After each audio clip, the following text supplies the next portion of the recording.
Welcome back everybody, hope you're doing well. This week I'm rescaping the two tanks that you see behind me. These are the OASE StyleLine 125s, and today we're going to get started with this one.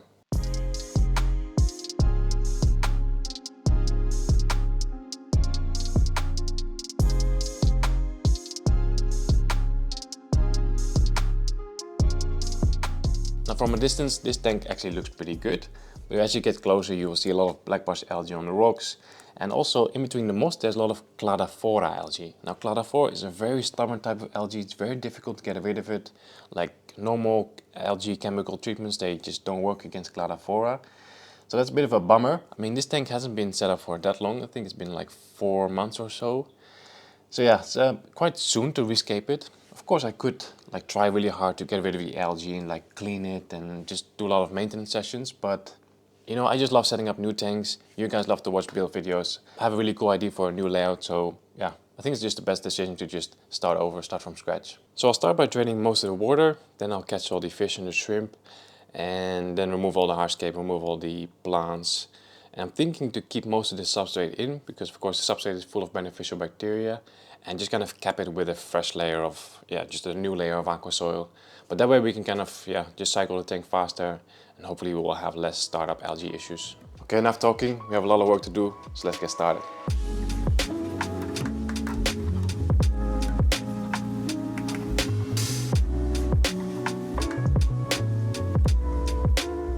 Okay, so we're currently draining the tank. I've just prepared a few containers with some tank water, just so I can start catching the fish and the shrimp.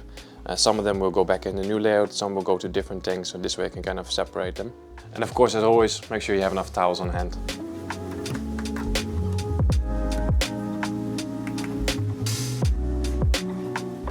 See, this is a really cool plant. This is the Eleocharis Japan needle leaf. It's quite a rare plant, so I'm definitely saving this one.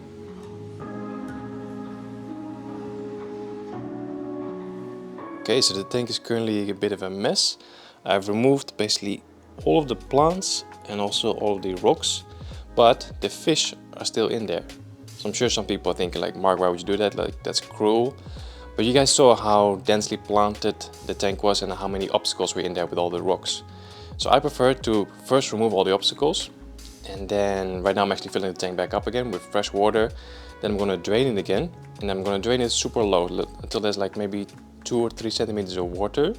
That way I can actually catch the fish really easy and really fast. And in my opinion, that's less stressful than kind of keeping all the obstacles in the tank and having to chase them around with a net, if you know what I mean. So I'm currently filling the tank back up with fresh water, then I'm going to drain it again, then I'll catch all the fish. Then we can just do it quickly.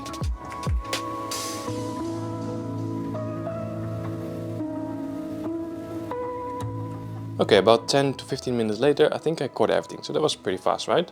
So in the bowl here we have all the fish, and in the container next to it we have all the cherry shrimp. There's loads of them in there. So I think the next step, I'm actually going to fill the tank up one more time. Basically kind of clean the glass and kind of redistribute the substrate, drain it again, and then we can start working on the new layout.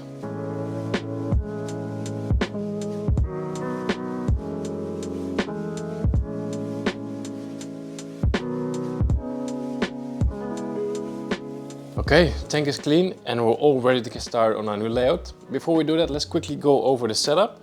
So this is an OASE StyleLine 125. It's basically like an all-in-one kit from OASE. It's kind of like the budget setup as well. So it comes with the tank, comes with the stand, comes with a light, a filter, and the filter has like a built-in heater as well. So basically everything you need for, I think it's a very reasonable price.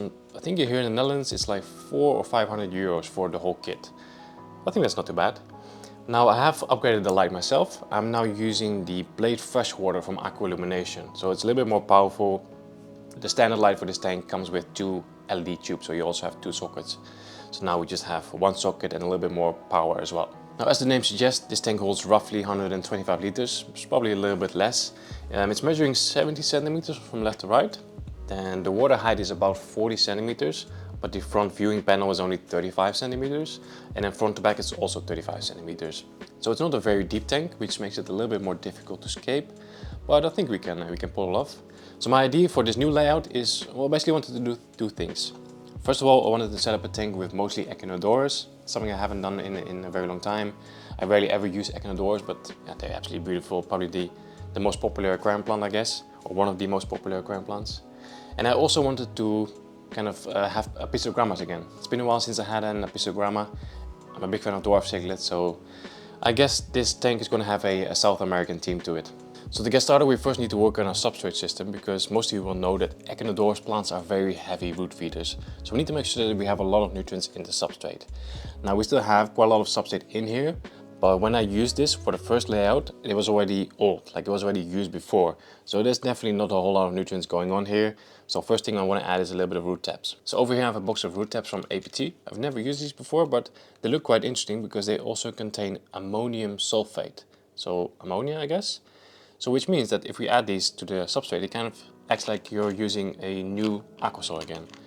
So I'm gonna place one like every 10 centimeters. That's what they recommend. So let's do that.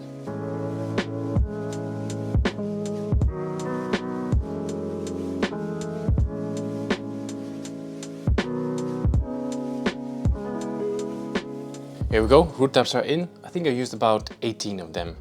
Next up, I want to kind of cover this substrate because it's quite old. It's also a little bit dusty and a little bit dirty. So I just want to cover it with a fresh layer of Aquasoil. And I still have some leftovers of the Denella Plants Aquasoil. I've been using this quite a lot recently, and I have a few bags that just have like a little bit in it. So I'm just going to use this up, cover the old substrate, and then we can move on to the hardscape.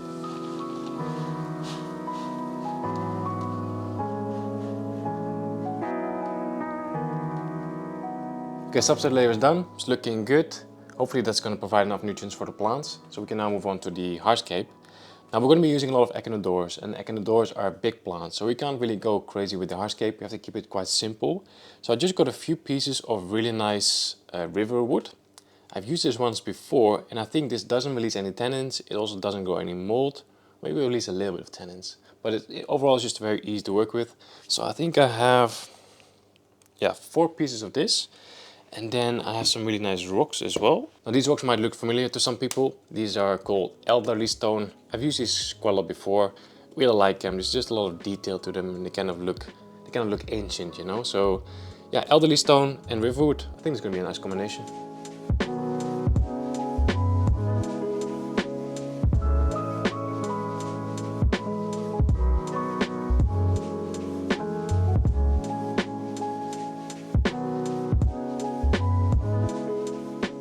Yeah, that one piece was just way too big. Kind of underestimated the size of it, or I overestimated the size of the tank, I'm not sure. But I've cut it in half, so that's like the smaller piece now. And I think this is kind of where we're going with the wood. It's very low, but I'm kind of doing that intentionally because the Echinodorus need to be able to grow tall and wide, you know. Like if Echinodorus is too cramped in between hardscape, it's just not going to look good. So I think we're going to keep the wood nice and low. Let me start adding in some rocks.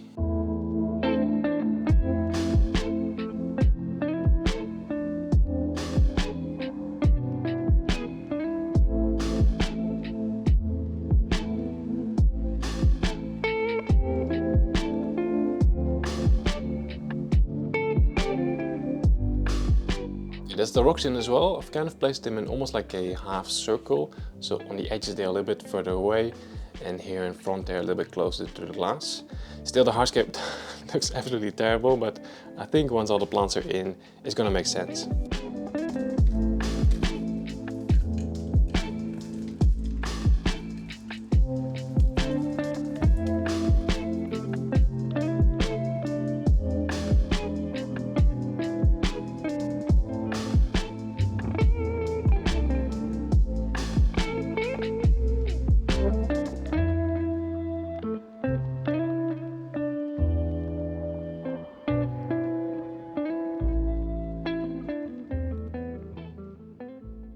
So a couple of days have passed, and yesterday the plants for this project finally arrived. They were kind of lost by UPS, so they were in transit for a full week. I was kind of afraid that they would look absolutely terrible, but they still look good, they still look healthy.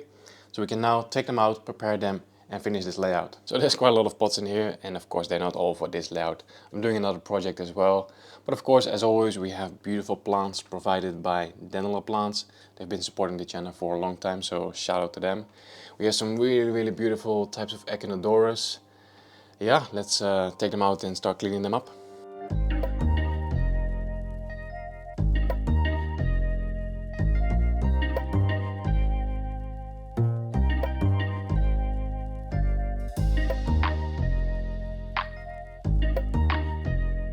So I'm currently draining the tank.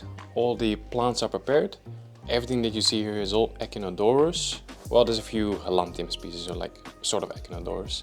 Yeah, we have big ones, we have small ones, we have red ones, we have green ones. So super excited to see how this is going to look. So I'm just going to drain about 80% of the water and then we can begin planting.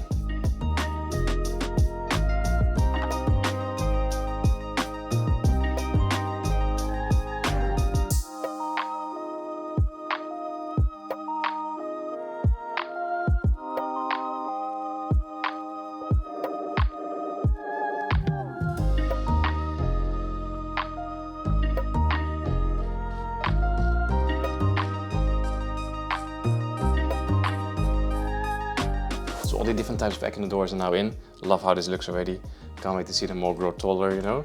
Next up I have a little bit of weeping moss and I'm going to glue this on the pieces of wood.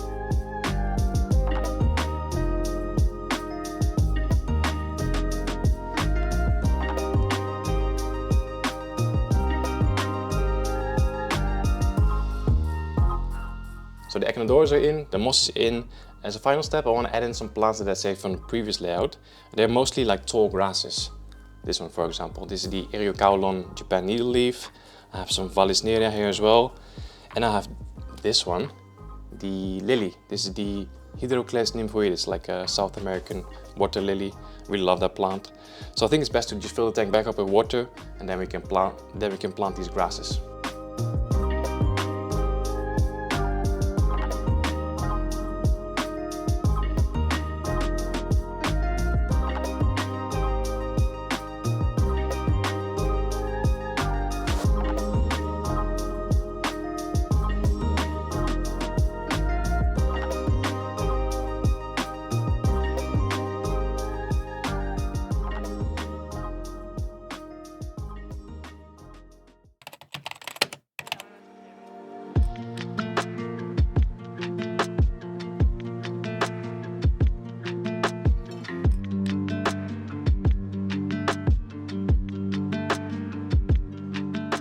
Six weeks have passed and this tank is doing really well. The Echinodorus have grown massively in such a short time. After about a week or two, this tank did develop quite a lot of diatom algae, which kind of surprised me. But with a little bit of help of some otocinclids and a mano shrimp, it was gone pretty quickly. After 2 weeks, I went to one of my favorite fish shops to pick up some Apistogramma and some tetras. And I decided to go with Apistogramma borelli and Axelrhodia risai, also known as the ruby tetra. The Apistogramma are also known as umbrella cichlid, and I guess it's because of their massive dorsal fin.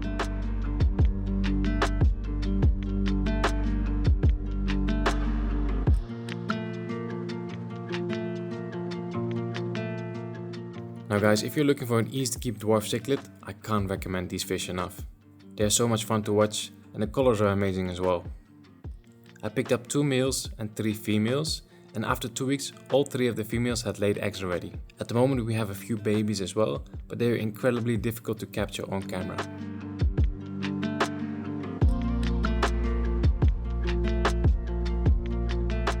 The ruby tetras are lovely as well, just a little bit shy.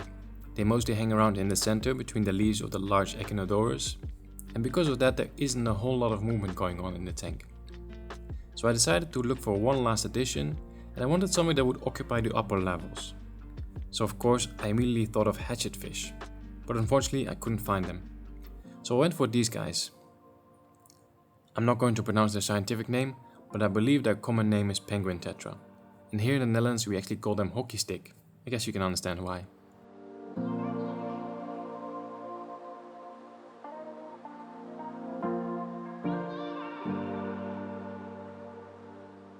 So with this one ready, the paludarium ready, I find myself spending a lot of time in this corner of the room. Really happy with how they both turned out. If you didn't see the video about the paludarium, I suggest you watch that one next. I'll leave a link on top of the screen. I think that's it for now guys. Thanks for watching. See you in the next one.